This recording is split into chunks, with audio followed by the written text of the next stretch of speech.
بسم اللہ الرحمن الرحیم۔ آج دل بڑا غمگین ہے اور بڑی ہی افسوسناک خبر معلوم ہوئی۔ 10 محرم الحرام یوم عاشورہ کے اگلے دن ایک اور کربلا کا منظر سامنے آیا۔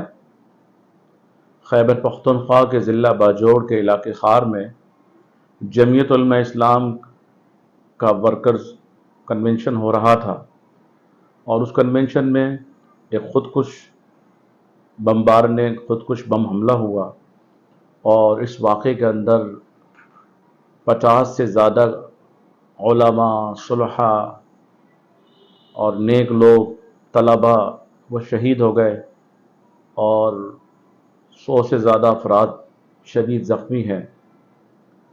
یہ واقعہ درندگی کا واقعہ، دہشت گردی کا واقعہ، یہ ایک قومی سانحہ ہے، اور اس کی جتنی بھی مذمت کی جائے کم ہے۔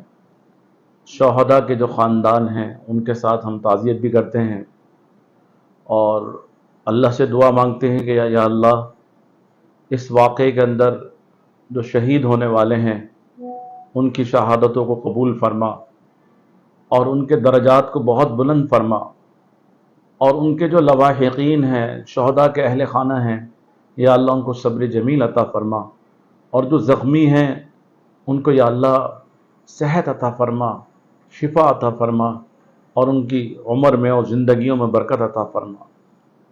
وطن عزیز میں یہ کوئی پہلا دہشت گردی کا واقعہ نہیں ہے، بلکہ میری اس دھرتی پر اور میری اس پاک سرزمین پر متعدد دفعہ پہلے بھی یہ خودکش حملے ہوتے رہے ہیں، اور یہ خودکش جو بمبار ہیں، یقینی بات ہے کہ کوئی مسلمان دوسرے مسلمان کو نہیں مار سکتا۔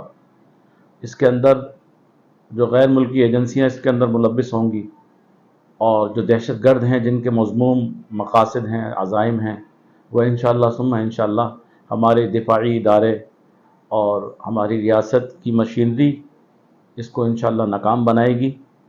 ہم وطن عزیز کی سلامتی کے لیے بھی دعا گو ہیں کہ اللہ ہماری اس مٹی اور ہماری اس دھرتی اور پاکستان کی حفاظت فرما، اور آئندہ اس قسم کے واقعات پیش نہ آئیں۔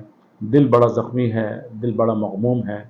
وہی یوم عاشورہ، واقع کربلا کا دن، اور اس کے 11 محرم الحرام 30 جولائی 2023 یہ واقعہ باجوڑ، اور اس میں اتنے سارے صلحاء اور اتقیاء، علماء، حفاظ، نیک لوگوں کا یکدم رخصت ہو جانا ایک بہت بڑا قومی سانحہ ہے۔